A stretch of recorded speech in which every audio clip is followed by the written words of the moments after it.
bother daily. I'm over us, I'm over you. Forget about another deja vu.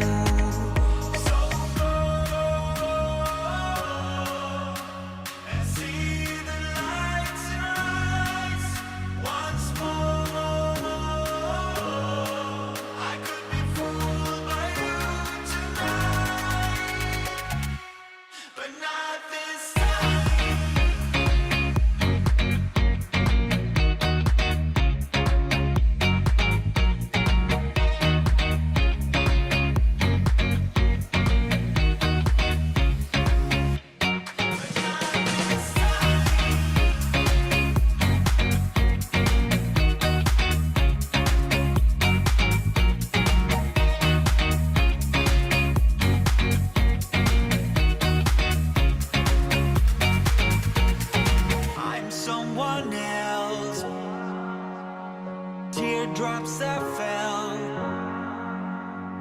I'm over us, I'm over you. Forget about another deja vu. So and see the lights and lights once more. I could be fooled by you tonight, but not this time.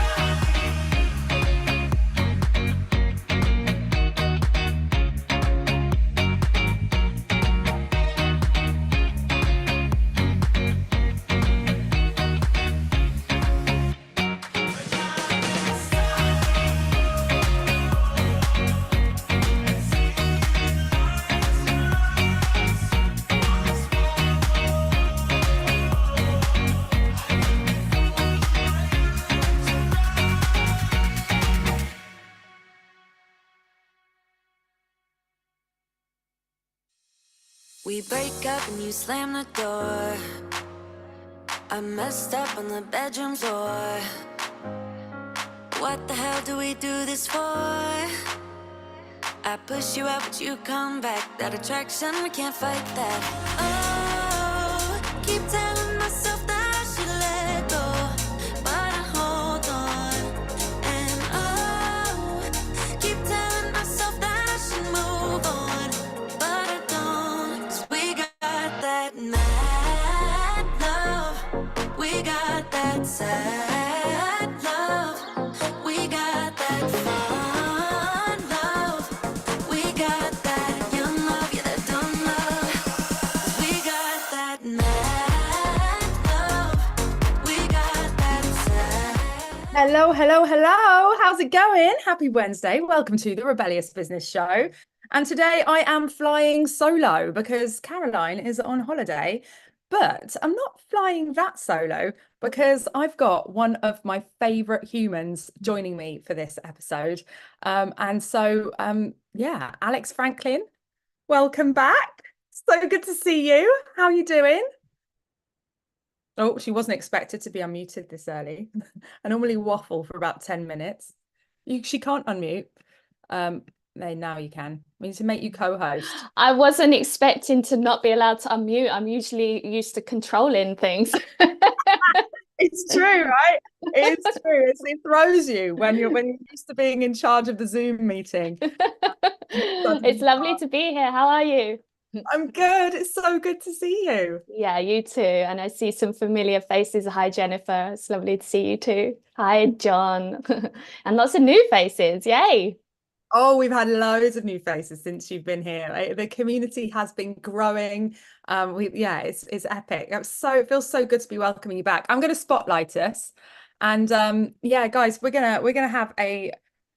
Well, it's funny because we're kind of bouncing around at the moment between different topics. We've had an episode about Tinder. That was really funny. And then we had an episode about death and going through really hard times.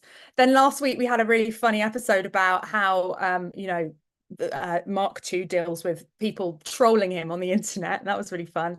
And today's session is going to be a conversation about healing, really. So we're kind of bouncing between fun and serious and fun and like, but we will have fun at the same time because it's Alex Franklin, ladies and gentlemen. And I need to tell you a little bit about this lady, who she is just so special to me. Alex, I'm going to put the spotlight on you, but I'm going to join you momentarily. So don't worry, you're not going to be there for too long on your own. So yeah, I mean, Alex, it's been a while. And normally when I say to Caroline, when we jump on the show, hey, Caroline, how are you? We have a little laugh because I've only spoken to her 5 minutes ago and it's a bit of a silly question. But genuinely, Alex, how are you? Because it has been a while since we've spoken properly. Yeah, it has. I am good. I don't know where this year is going. It's flying by. I feel like it started off with a bit of a whirlwind, but all good things. Been busy in a good way. And yeah, I'm kind of glad 2023 is over. That was a challenging year, I think, for many of us. I think, It was hard. It was a hard year. The last like 3 years have been really challenging for everybody. And I feel like this year, something feels different for me this year. I felt a shift early on in January. And so I'm kind of excited to see what this year brings for people. So yeah, that's in a nutshell. I'm good. How about you? Yeah, I'm good. I'm really good. And I was reflecting this morning because we're about to have our 4th birthday. Can you believe it? On the 18th of March, Rebellious Business turns 4. And actually, the anniversary for the Rebellious Business birthday is not like the date of incorporation. It's not the date of the decision made to start the business. It's not the date of the first client signing up. The anniversary date is the date of the first ever Rebellious Business Show episode, which of course back then was called something like the Rebellious Business Networking something or other. And it's evolved since then. But yeah, so we're about to have a 4th birthday, and the reason why I was reminiscing about that is that you were very important in those first. Well, you weren't there in the first month, but you were there. I think it was like 3 months in. Alex Franklin's my first kind of employee.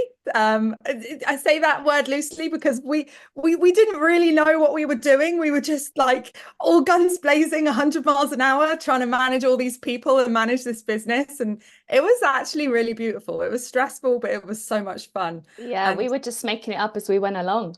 I still remember the first time we tried to use breakout rooms. That was hilarious. it was so much fun.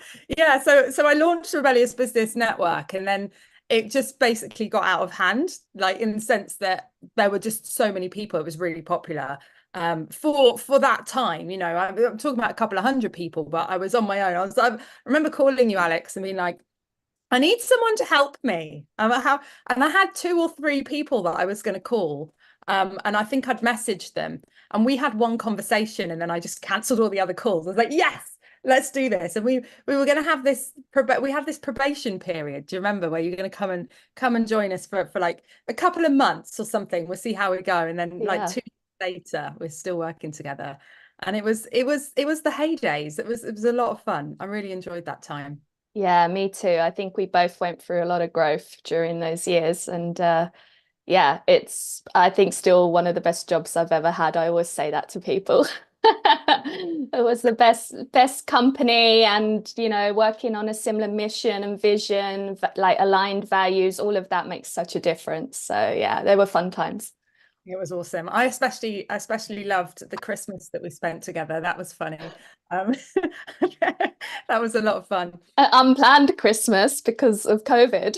It was unplanned. Yeah, Alex was visiting, and then she couldn't leave because we all got COVID. So we spent Christmas together. Well, I was on my way down to see my family. I was just stopping in, and then I was like, family, I'll be here for Christmas, so I can't see you. We had fun. We did a jigsaw puzzle.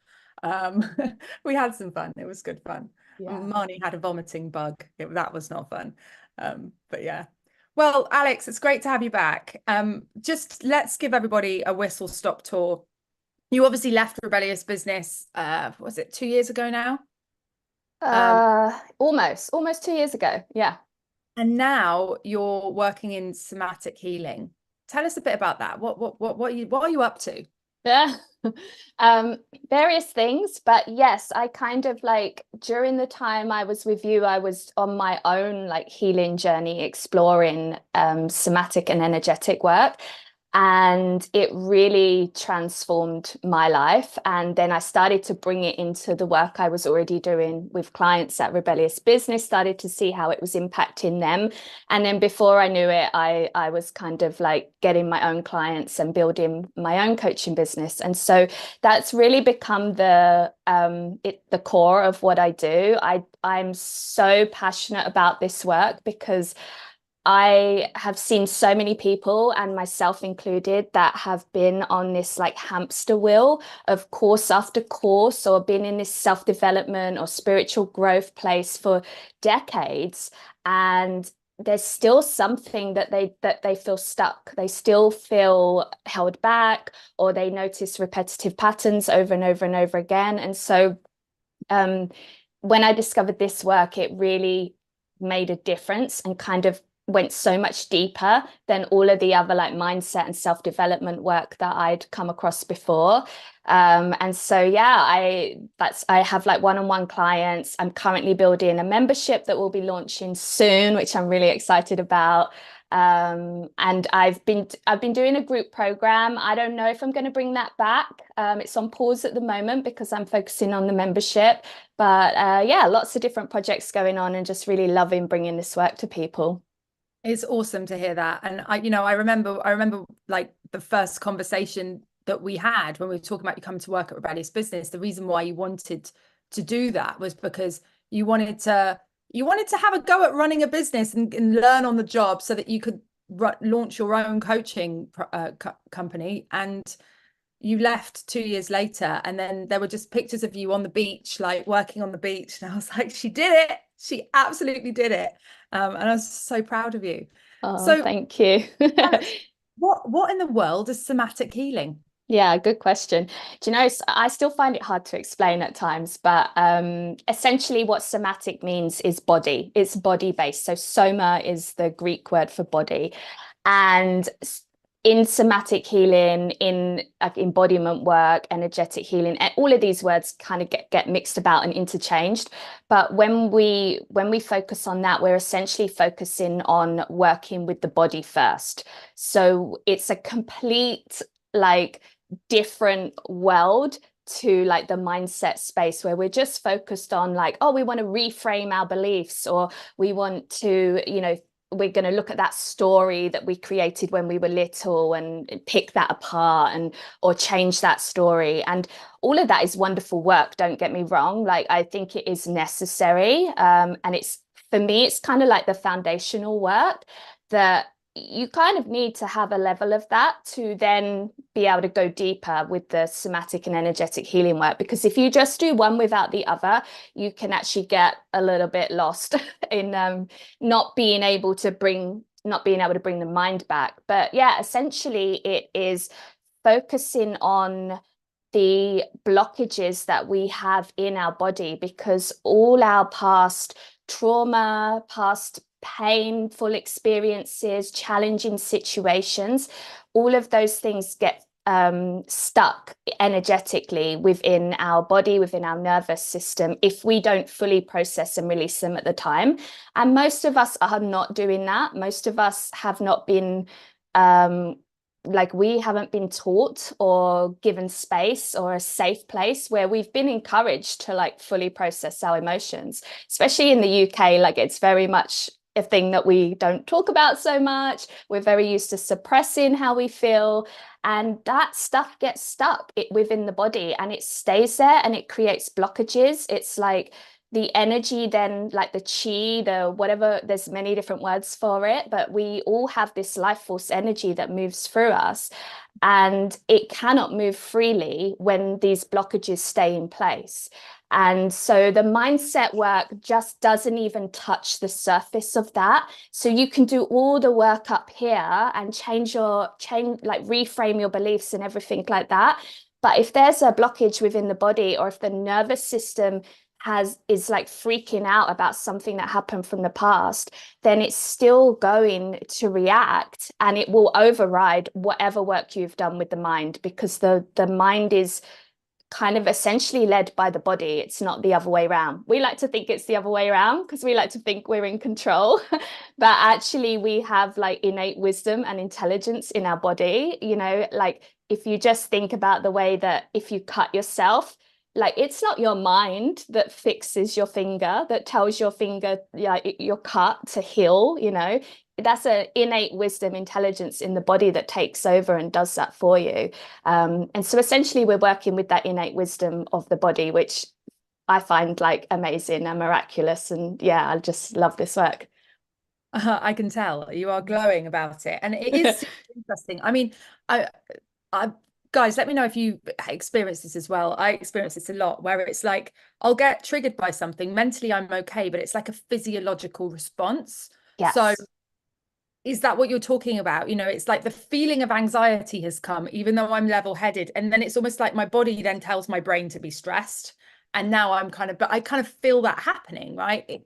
It can happen in all kinds of ways. Like maybe, I don't know, I might be in a tight situation with a car, right? And it's a bit like maybe I'm going over puddles or something, and my body will change before my mind starts freaking out, because I've had that car accident before. And it's almost like muscle memory, isn't it, in a way? Yeah, 100%. Like that is exactly it, because those, you know, your car example is and the thing is, I just want to preface here for people that, like, when I use the word trauma, it doesn't have to be something big like a car accident, a death, abuse, anything like that. I know these are the things we tend to think about, but actually we've all experienced trauma, because there are little t traumas that happen over a period of time. And essentially, it's just a situation where we don't necessarily feel completely safe or seen, or, you know, in that moment. And so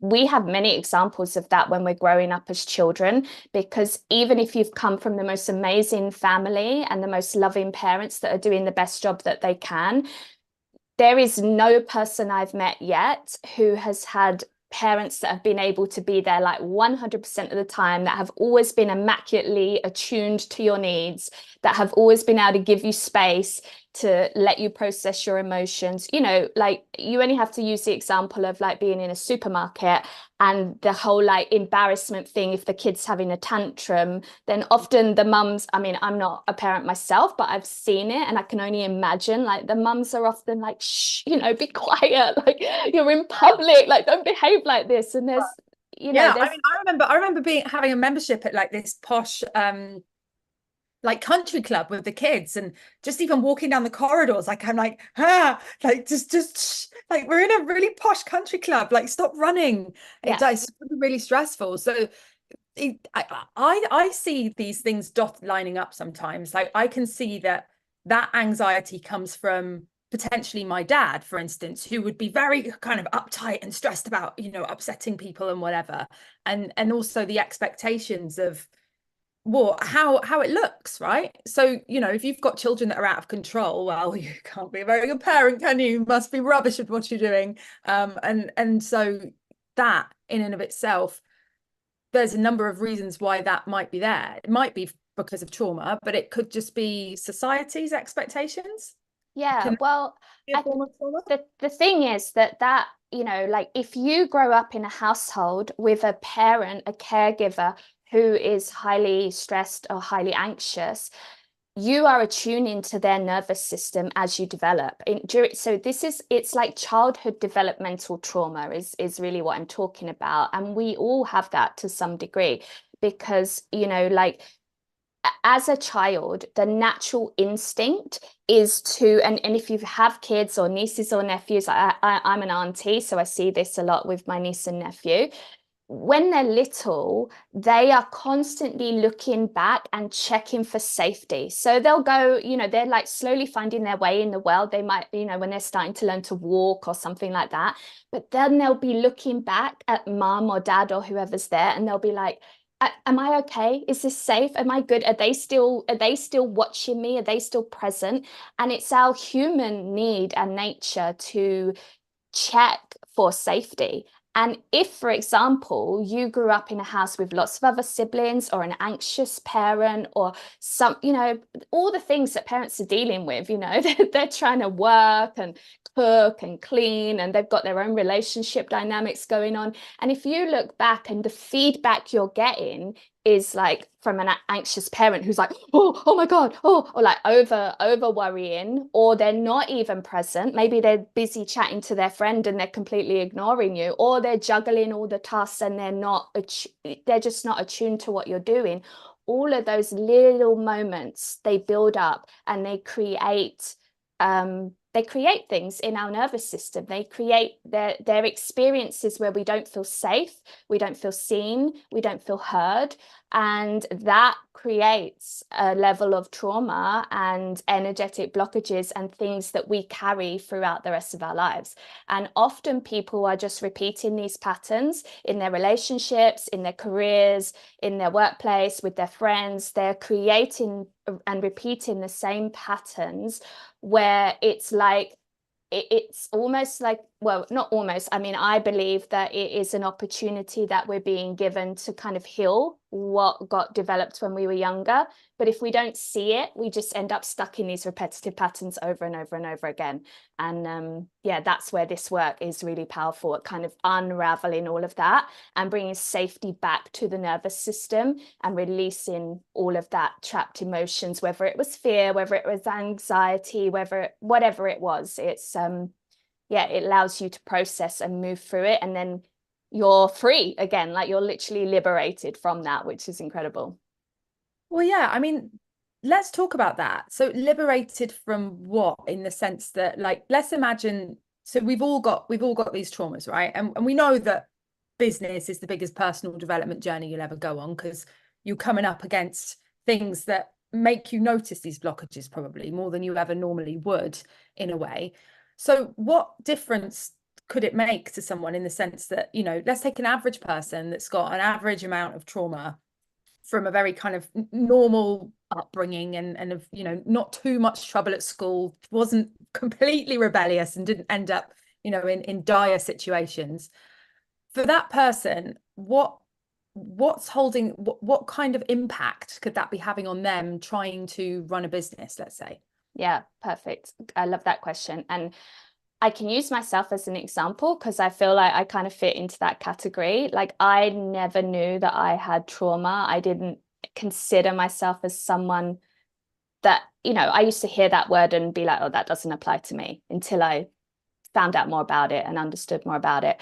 And for example, like things that I notice, and I've seen with a lot of other clients and people as well, is I was always, well, there are many things. Okay, where to start? I mean, one of the big things was a lack of trust in myself.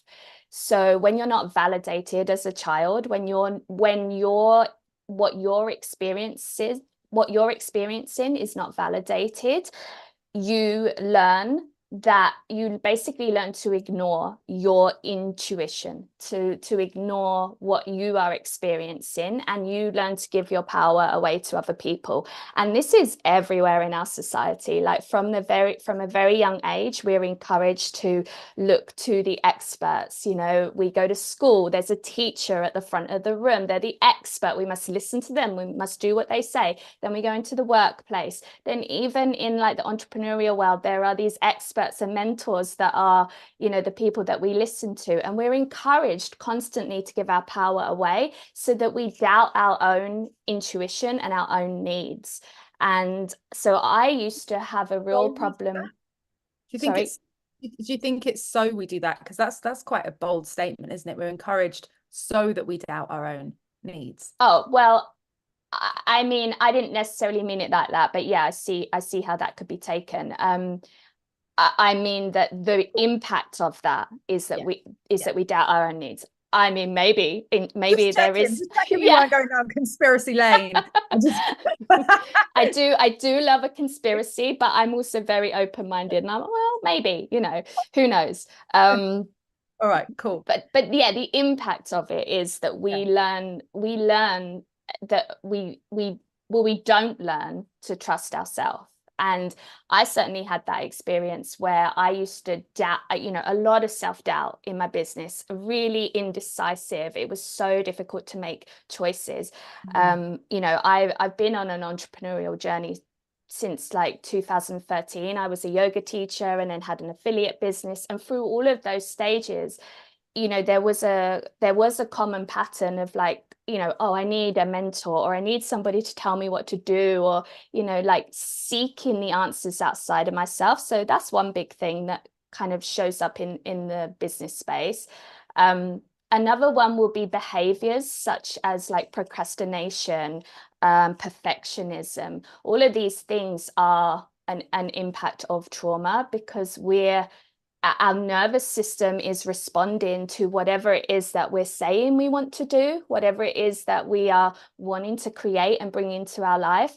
And there's a response from the nervous system that doesn't feel safe to do that thing that you want to do. So like a classic example is like getting out on social media and being able to speak your truth and be fully self-expressed. Like we can literally like just freeze, because there is a nervous system response that is like, no, that doesn't feel safe. And that can often come from very simple example of like, say you were at school and you put your hand up and answered a question at some point, right? And maybe a kid laughed at your answer, or you said something wrong and then your teacher kind of didn't respond in the best way. Like little things like that can close us off and make us feel unsafe to be fully self-expressed. So yeah, those are just a couple of examples that come to mind. Do you think there's value in that? Because I was just thinking as you're speaking, like I obviously would love to be able to protect my children from all small trauma, but it's impossible. I mean, I hear my ears just started ringing. That's so weird. I hear my daughter talking to her little sister, and I'm like, oh, the things she says. Like the thing that's happening in our house at the moment is they're all getting into skincare and moisturizer, and they're just basically getting sucked into marketing. It's like it's what's happening. They're seeing videos of like all this different moisturizer and stuff. But my older daughter, she's really into makeup, and she's really getting into skincare. And the younger one's starting to sort of get into skincare as well. She likes to have lots of lip balms, and she's collecting moisturizers, and she's being inspired by her big sister for sure. But her big sister can be really cutthroat. Like, oh, you don't know anything about that. Like, why you're just trying to copy me? Like, what? Go on then, name me 3 products by this brand, and she can be like really harsh. I'm like, just let her learn, like leave her alone. She's just learning about moisturizer, just leave her alone.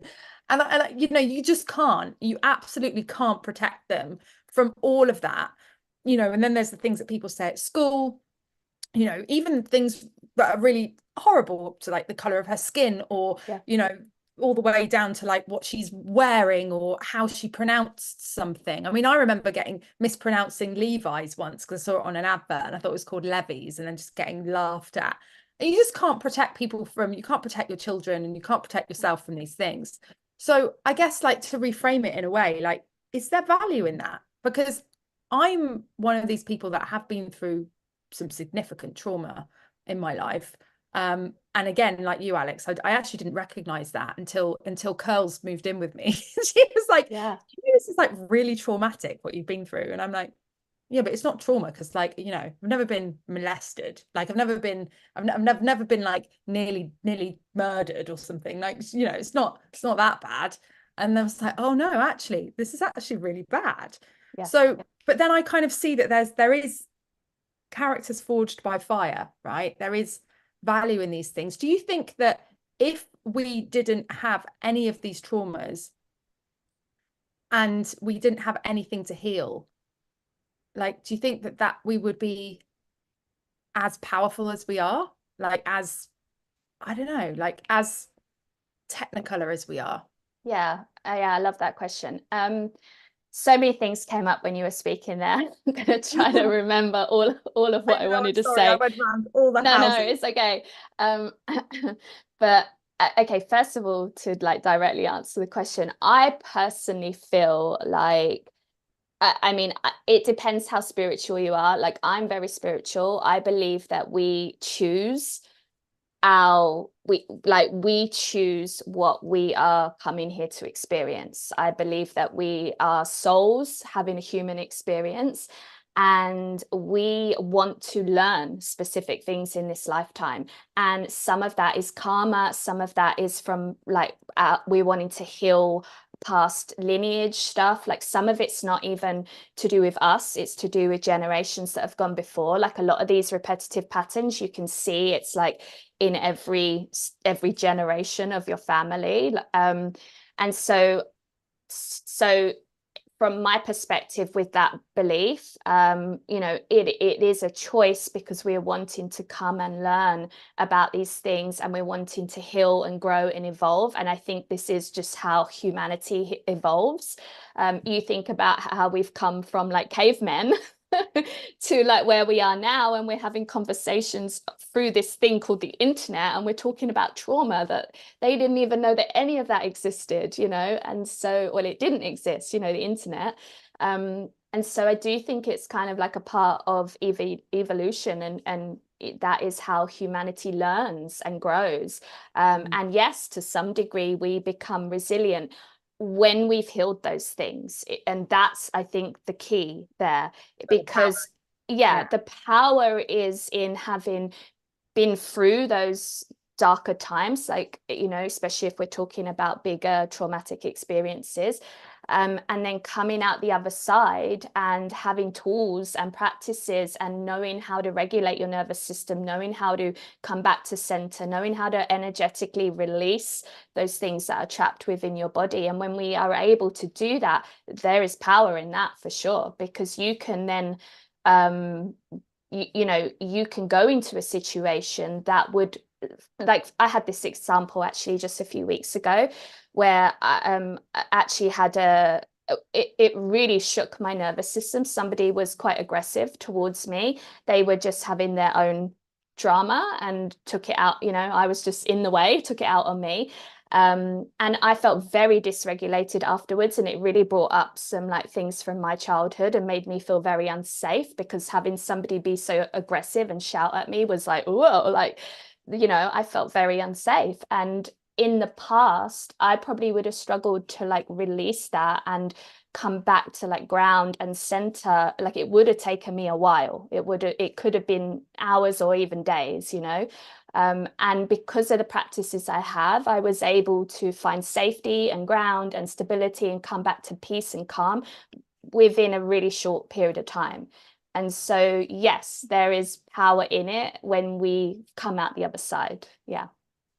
Yeah, I mean, that's super interesting that you say that, because I had a very similar situation, but it actually took me 3 days to shift it. And actually that's shorter than it used to be, because if I've fallen out with a friend, or if there was some kind of conflict, it would follow me around like a black cloud. That's how I would describe it. And there's black cloud over my head, can't get rid of it. It's like low mood until it's resolved. I think it's why I'm always so urgent to resolve things, and get conflict resolved very quickly. And other people move a lot slower, they need time to process and And I'm like, I just want to solve this now. But it's really interesting that you say that, because I do a lot of work on myself. I do a lot of mindset stuff. And I think what we should get into now is, you've said that mindset alone is not enough. Okay. But also you've hinted at the body work not being enough as well. So you kind of need both of them side by side in a way. Or would you say that the somatic, like body stuff, is enough in and of itself? Or do you also still need to reframe old beliefs and like, shed some of those beliefs entirely? Yeah, I love that. I'm glad you asked that question, because I think it is important to make that distinction. So what I would say is that for me, and I like the example I give, I think I might have written this in the form that I filled out for this, but mindset work is kind of like a coping strategy. It is like a lot of personal development techniques I would put under this category of coping strategies. They give you tools, they give you information, they give you knowledge, they give you a way to cope with whatever is happening and to like move through it, you know, like whether it's a technique of like you're about to speak on stage and you use that technique of it, like instead of feeling the anxiety, feel that it's excitement. You know, these are all tools to like reframe what you're actually feeling and give, and they do empower you to move forwards, right? And so there's nothing wrong with that. And I think it is important to be able to it's important to be able to not get carried away by the mind. And that's why mindset work is necessary, because for somebody who's never done any mindset work, they will just believe that everything their mind says is truth. And they maybe haven't even had the realization yet that, you know, the thoughts of your mind are not you. Like, you know, step 101, mindset 101, like you are not your thoughts, right? And you have the power to change them. So it is necessary, because if you go straight into somatic and energetic work and you don't have that foundation, then you're doing amazing, powerful work, but your mind is going to run the show because you haven't learned how to, you don't understand the mechanics of your mind. But for me, it is a foundational step along the way. And I think people who are, I genuinely believe, and what I've noticed with most people that are drawn to the deeper, like somatic and energetic healing, is like they have done a lot of that mindset work and they're looking for that next thing because it hasn't yet got them where they want to be. And it's kind of like taking a painkiller for a headache. You're covering up the symptoms, but you're not getting to the root cause of the problem. So you can keep taking that painkiller and it's going to help you and it's going to support you, but you're not getting to the root cause of the symptom, which is stored within the body. And that's the difference between the somatic work. Okay, so let's take a tangible example then. So let's say I'll use myself for this example. Let's say I have a belief that I'm not lovable, right? Random example, but I'm not lovable. And so whenever something comes up that triggers that to be true, you know, I feel like shit and whatever. So then, you know, I do the work on myself and I manage to get to that, turn it around, and kind of like remove that belief from my mind. Like it's not something I believe anymore. So the next time that comes up, I don't get triggered. How is it still in the body if I'm not being triggered at that point? Or is it that it's more likely to be triggered in more extreme circumstances because there's still a bit of root there? Can you explain that? Yeah, good question. I mean, if you are not triggered by it, then for me, that sounds like it's quite healed. Because, but yes, you could have more extreme examples. You could have healed a layer of it, but then a more extreme version happens that you haven't got the capacity to deal with yet. And that would then cause a response. And so when we work with the nervous system, we are expanding our capacity all the time. And so and this is where people get a bit confused with nervous system work. They're like, oh, we do this to like bring calm and peace into our body. Yes, that's a great benefit of nervous system work. It's not the reason that we do it. The reason that we do it is to expand our capacity. So what usually happens for human beings is we suppress our capacity because we have experiences, they're uncomfortable, and then we start to close off and close down. And you could apply that to love, to career, to anything that is testing you, challenging you, putting you out of your comfort zone, right?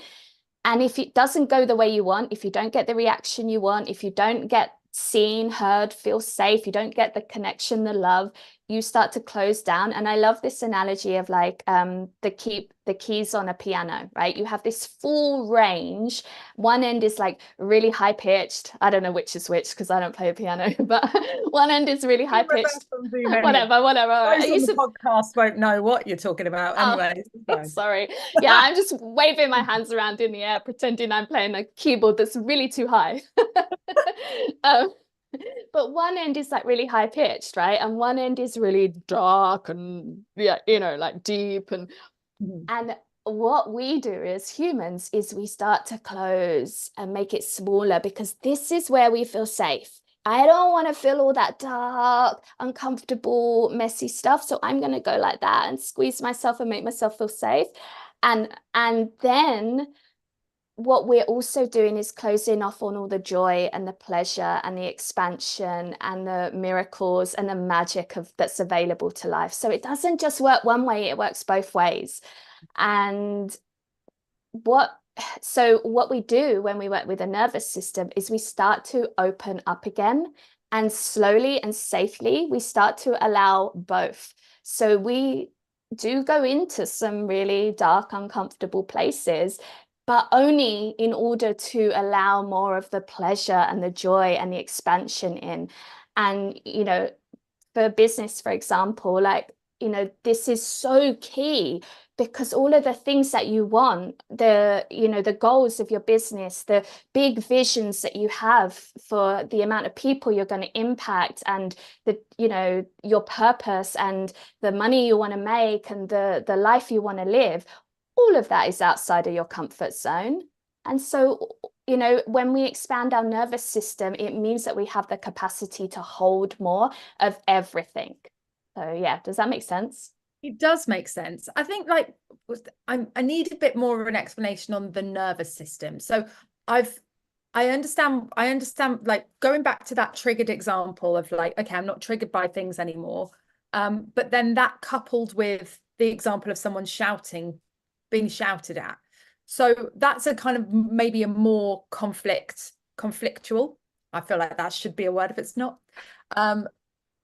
Situation that could make you feel a lot more like in danger, let's say, compared to a throwaway comment that someone makes. What's the difference in levels? Like, is things that are in your nervous system, is that where it's biggity, or it's affected you more deeply? Like, is it possible to clear out some mindset beliefs that then they're gone, but then there's remnants of things that are in your nervous system that get triggered by larger things? Or is it that everything is also in your nervous system and actually it's all kind of connected and you have to remove everything? Got it. Yeah. So going back to the analogy you used before of like, you know, being triggered or not triggered by like feeling unlovable, right? Mm-hmm. If you've done a lot of work on yourself, then yeah, you might not get triggered by that. You might have enough awareness to recognize, oh, that's an old story that I have. Like Mm-hmm. The difference is if you feel something in your body. For me, that's the key difference. And the thing here is that many people are closed down and shut off from their bodies. Now, not everybody. Like I seem to remember you're very kinesthetic and very like, you know, so some people have access to that, others not so much. And so the difference is being able to feel, like you said earlier on the call, like being able to feel that sensation in your body. So you could be doing all the, oh yeah, that's an old story, I don't believe that anymore. And that's like the mindset world, right? But if there's still a sensation in the body around it, whether you're acknowledging it or not, then it's still there stored within the body, and that hasn't yet been processed. Is that kind of clearer? I got it. Yeah, that's super clear. So how do we process it then? How do we remove it? Yeah. So there are very simple tools and practices.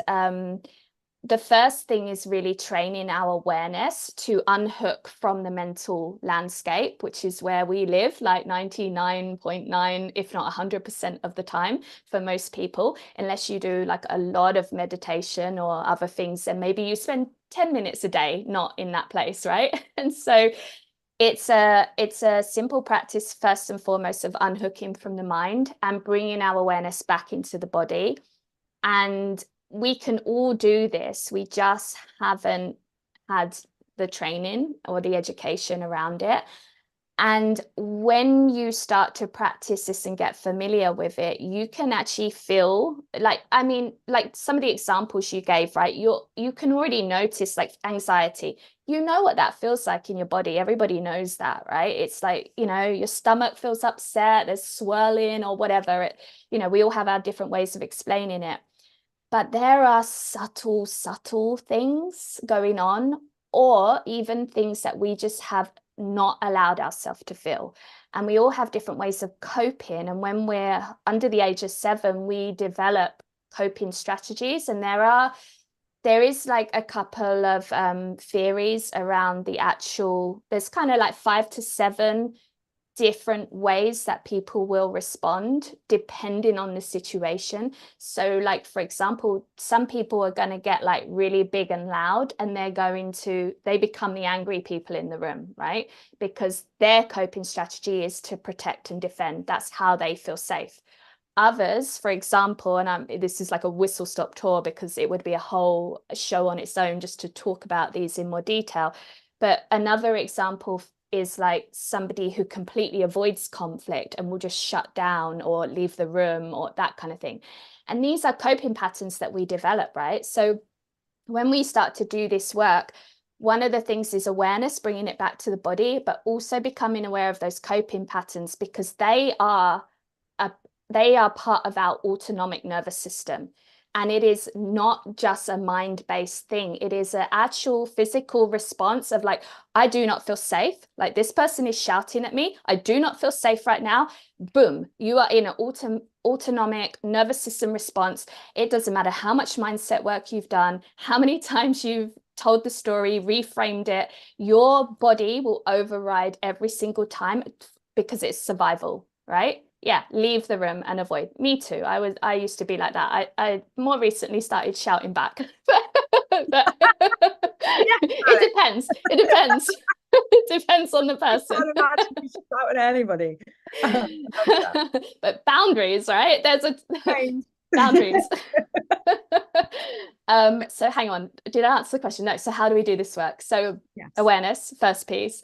The second very crucial thing, and I know people hate's a strong word, but I suspect people are probably not going to like what I say next. I know that it used to trigger me and I did not want to hear it.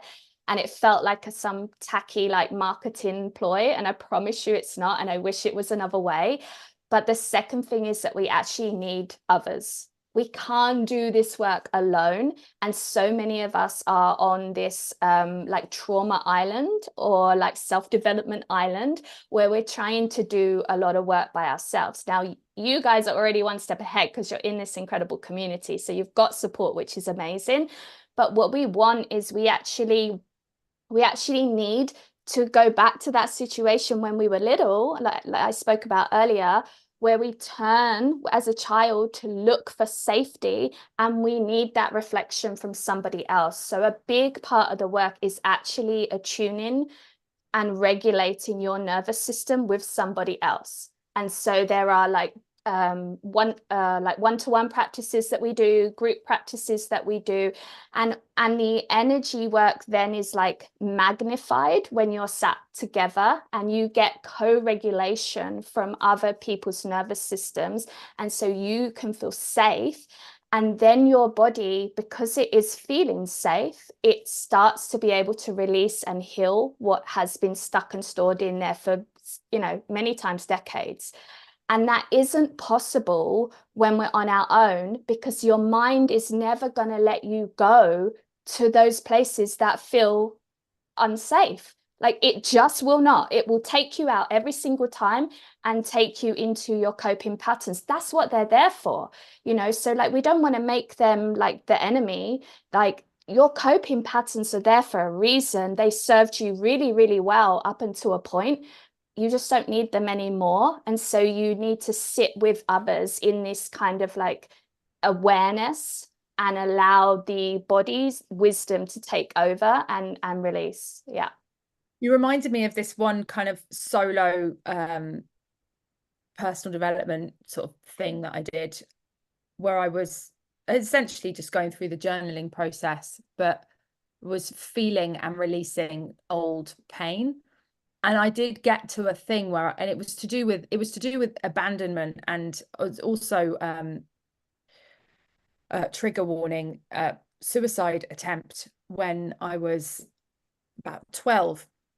And I remember going through this, and I was sat on my own, and there was one point where I was literally, I was crying so hard, and I felt so unsafe that I was like, I feel like this is dangerous. Like and I'm so fortunate to have amazing friends on the other end of the phone, like Caroline, for instance, who just understands and knows how to support me in those moments. But there is an element, and I really recognize that when you're starting to, it's like starting to open Pandora's box, and you're looking in there, and there's some ugly stuff in there, and it's really quite harrowing actually to face it. And I don't know if I don't know if I would recommend anybody do that on their own, really, when it comes to that kind of thing, because that was really dark. I think I cried for about 3 hours, and maybe an hour solid. I'm probably exaggerating, but it was pretty intense. And I did not feel safe. Like I felt like it was, and when you look at it for what it actually is, like when I'm now sort of looking at my sofa now, thinking of myself sat there, I was totally safe. Like there was nothing actually that was going to happen. But it was more the fact that I felt mentally unsafe. Does that make sense? Yeah, no, it makes perfect sense. Yeah, no. Yeah. Uh, um, There was no bears in the room, but I did feel very unsafe. And I do agree, like especially when you're looking at some really deep stuff or going really deep with things, it is important to have people around, but not just any people, right? People that understand the journey, because otherwise they'll just validate you. Like, yeah. don't be silly. Oh, you're okay. Like, oh, you've got three amazing kids. They're lovely. Oh, leave the past is in the past. Leave it in the past. So why are you digging all this stuff up, Cordelia? Because I'm healing it. That's why. I've got to try and release it so it doesn't rule me. But yeah, and I agree with you, having people around you. But another thing that I was thinking as you were talking is that, like, how about other things that release blocked energy then? Like acupuncture, for instance. Does that do anything? Or because this sounds like the somatic healing work that you're doing is there's meditation involved. It sounds like you're getting into kind of, you said you were detaching from the mind, you're getting into the body. So I assume that that's quite a meditative state that you're getting into, and with other people, and doing that kind of work. But what about the stuff that releases energy blockages, like acupuncture? Yeah. Before I answer that, I just want to piggyback off of what you were saying about your experience with the journaling. Just because that is such an important point. Like it can be more traumatic to go into those places alone, and there's a very valid reason why you didn't feel safe like during that process, and that is because like you're literally going into something that felt so unsafe at the time. It felt so dangerous at the time that like I was saying before, the mind just doesn't want to let you go there. That is your survival mechanism kicking in, because the one thing I guess it's important to say here that might not be obvious is that to the mind, those things that happened in the past, even when we look back now as adults, like, okay, that situation you're talking about is quite an extreme one, but we can talk about smaller things, right? We can look back at things when we were a kid and think about, you know, the bully in the playground, or the when we were laughed at, or like things that maybe weren't huge. And we can very easily dismiss all of that because now we're an adult and now we're grown up, and now we, you know, like we don't see it as a big deal. But the trauma is the response of a child whose survival is dependent on other people when we're very young. We don't have a way to feed ourselves, to look after ourselves. We literally need others for survival. And so if we don't feel safe in whatever situation is happening, that is our survival mechanism kicking in there. And so your mind, when we start to heal and process some of these things in whatever way you're doing it, like for example with the journaling, the mind is like literally going to start panicking. The nervous system is going to react because it is like, this isn't safe. We remember when this happened, this wasn't safe. And a really good, if you want to like learn more about this, but in a like fun, lighthearted way, is that I really hope I'm just, can I remember the name of it? But there's a Disney or Pixar movie where they're like all the characters, all the different emotions. Somebody I'm sure will remember the name of it. If you do, put it in the chat. It's on the tip of my tongue. They're Yeah, in the I know, me too. whole memory. They're in the head. Flipping hell. Yeah, so they're like in the brain and they have all the little characters. They have sad and happy. And that is what I'm talking about. So like these parts are gonna kick in and inside out. Thank you, John. Yes. Yeah. Thank you. So anyway, so okay, I think I've said enough about that. But so your question about acupuncture. Well, I don't know so much about acupuncture because I had it once and I nearly fainted. So it didn't work for me. Um, I certainly wasn't able to heal myself through acupuncture. But you're right, like there are many modalities. There are many, and by modalities, I mean like different tools and techniques and different things that we can try. And yeah, there are a lot of things that get into the body and they're all great. And like, for example, like, yes, a lot of my work does involve kind of group meditations where we're dropping into an energetic field. And that is like, if anybody's ever done any group meditations, you'll know how much deeper and how much more powerful it is an experience when you're not by yourself. There's just something magical that happens when you sit in a group field. But for example, I also am starting to introduce breath work, and breath work is an amazing tool for releasing things from the nervous system and the body. And so yeah, there are lots of different tools you can use. I think the most important thing that I would say to anyone is that you feel safe with the person that you're working with, because I know I have been, for example, to like breathwork ceremonies and things like that, where there wasn't enough times. Yeah, well, not so much that, but like the facilitators didn't build enough safety in the environment. Yeah. It's very important because the healing can only happen when you're in a relaxed nervous system state and when you feel safe and secure. If we are in a sympathetic nervous system, then or we don't feel safe for like normal English, like so that people understand, then no healing can happen. Like it just doesn't work. So you could be sat with the most amazing like body worker, somatic coach, or a therapist or whatever, but if you don't feel safe with that person or in that environment, it's not going to do much for you. Yeah. Wow, we've covered so much here. I think like with my next question we need to do a roundup soon and like lay out some steps for getting to this point where you're healing the body, because I think that's important. But before we do that, what I'd love to ask you is, when you get into that session, so you've got this group work that you're doing and do people pre-decide like what is it that they're going to heal, or is it one of these things where you just start a session and what comes up comes up?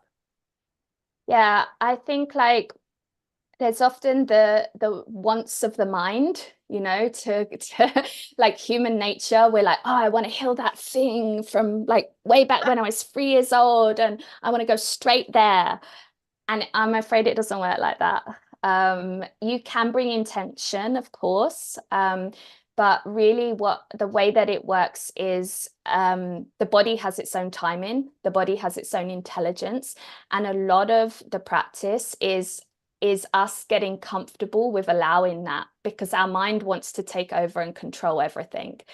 And again, this is where like not all somatic practices are going to support you, because if you're not being guided in the right way, you know, again, like it's still coming from the mind and trying to control. So we do a lot of just like working in the emergent field, which is what is emerging now, and your body will release what it feels safe to release. And often it starts like quick and fast with these lots of like little layers, and you start to notice a difference, and you're like, oh, I'm responding to things differently, and oh, I'm showing up in my business differently, and oh, you know, these people are treating me differently, and you start to notice all these little changes. And then it's like an onion, you're peeling back like the layers, and only after a period of time, when the body has developed and expanded your capacity enough, will it allow the core things to come up. Like I was doing this work for almost 3 years before I really healed my abandonment wound. And let me tell you, that was no picnic, but I had enough faith and trust in this work by then that when it did show up, I had enough capacity in my body to be with it and to allow it and to move through it. But if it had started there, I would have ran a million miles from this work, you know, so it's not for the faint of heart. I will say that. It's for people who are really dedicated to their growth and their healing and transformation. I remember your healing journey well, at least some of it anyway. And you know, the things that you were going through, the things that you were facing, and the the bravery and the strength in you doing that, but also the vulnerability. I mean, it was very beautiful to watch, and actually saw you completely, you know, reinvent yourself over a fairly short period of time. I mean, we first met what, 2018? 18, yeah. And then we got very close to 2020 to 2022. And in that time, you became a completely different person. Yeah. Just your confidence, your ability to manage conflict, to deal with even like complaints, or to handle difficult situations, and also your confidence in yourself to just like lead a room. It's just epic to watch. Like I remember that event that you did when Dan Holloway put on that in-person event, and the way you just led that room was just incredible. And it's been awesome to be witness to some of that. And thank you so much for coming and sharing some of your story on here, and raising awareness of somatic healing. I think it is something that, you know, I'm seeing more and more, haven't really understood enough about it, and now feel like I do understand a lot more about it. Let's do a roundup of what those steps are, because as you say, it's not for everyone. We think there's some groundwork to do first. What is step 1 through to step 5 at a very, very high level? If step 1 is awareness that you need to do some work on yourself, awareness that there is some old stuff in you that's preventing you from doing what you want to do, or preventing you from being who you want to be, what would you say those high-level steps are? Yeah, number 1 is like the awareness. Usually it's an awareness of a repetitive pattern. Okay. Constantly being triggered by certain things. So the first thing is to really start to notice what are the things that are triggering you. What is the natural reaction that you go to?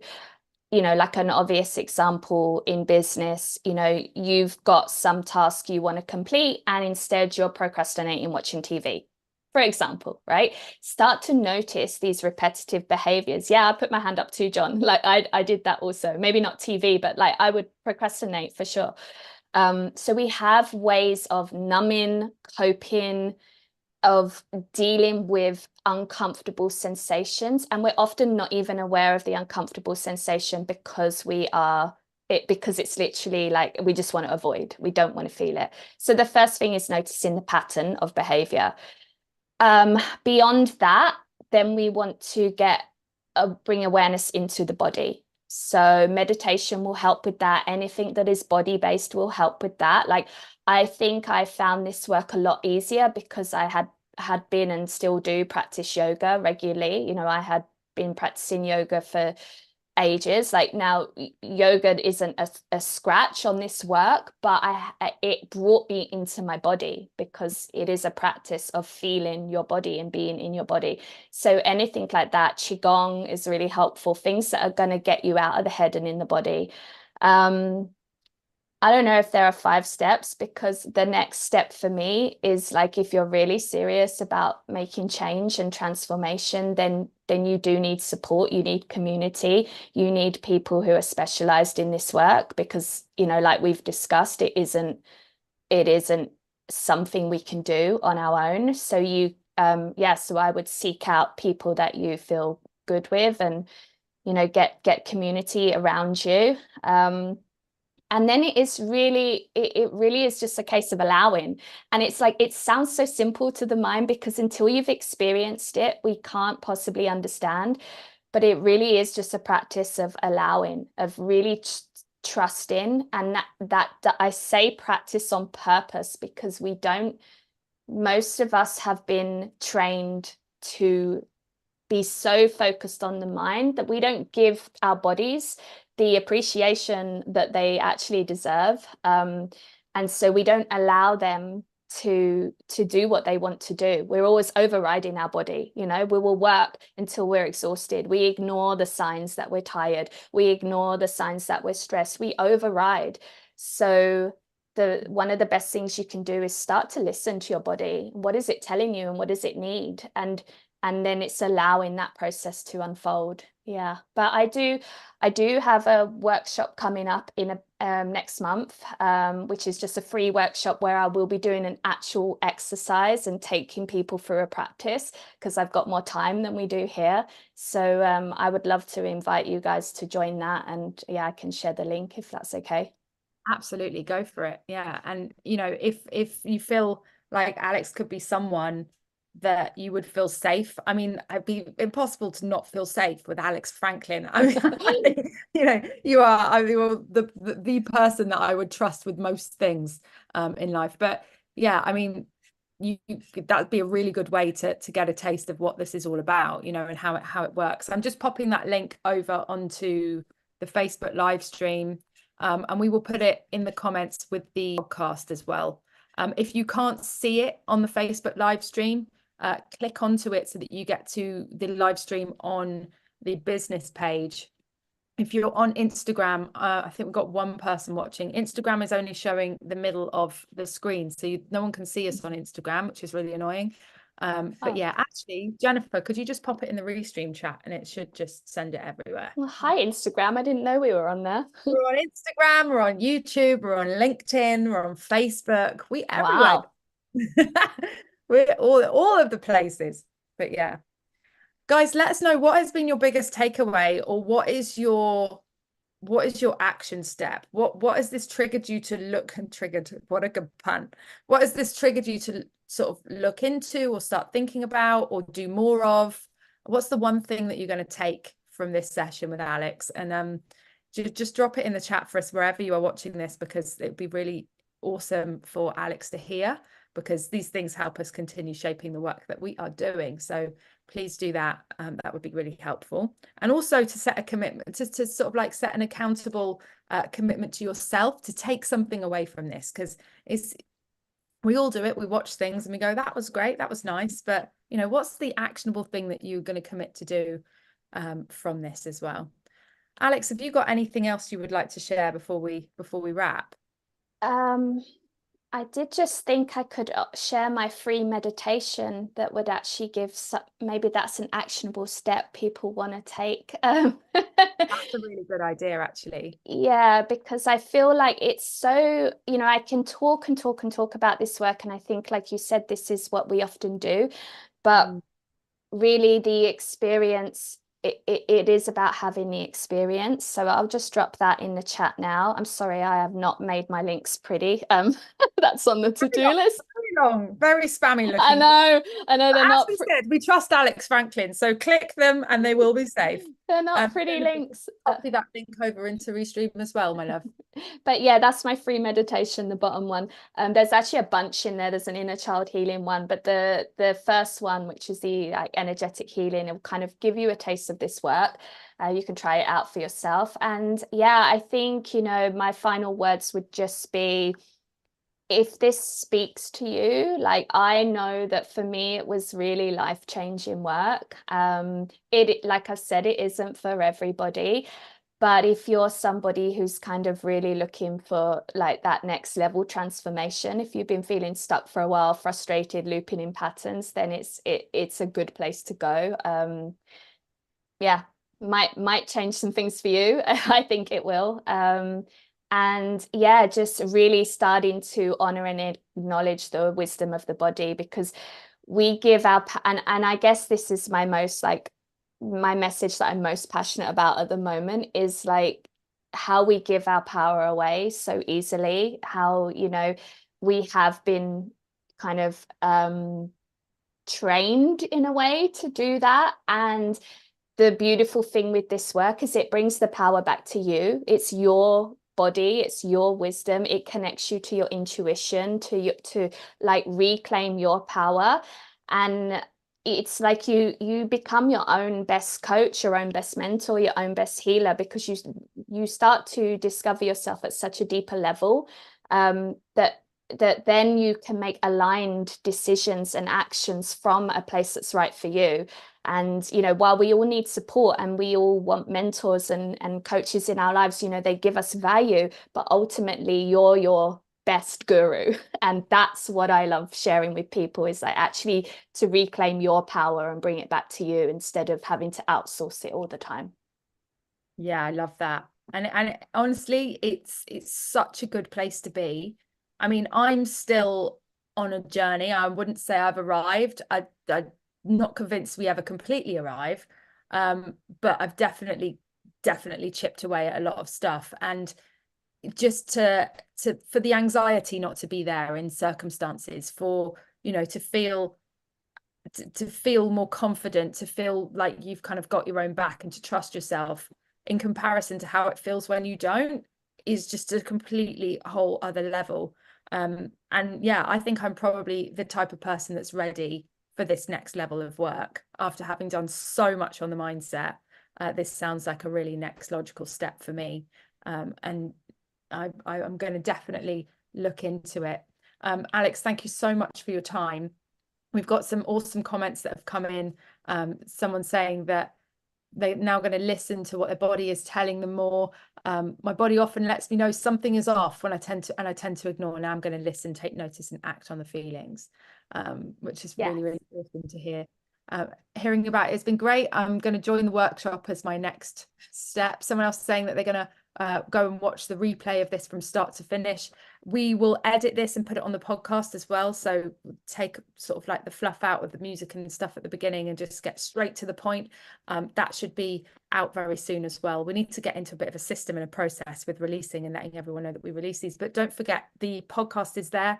Just search for the Rebellious Business Show on any of your favorite podcast places, and it will show up. And it means you can listen to things on the go, and a lot of the guff has been edited out in terms of like the intro and also the outro. We get to the point, we finish on a mic drop, and keep it really short and sweet as we can.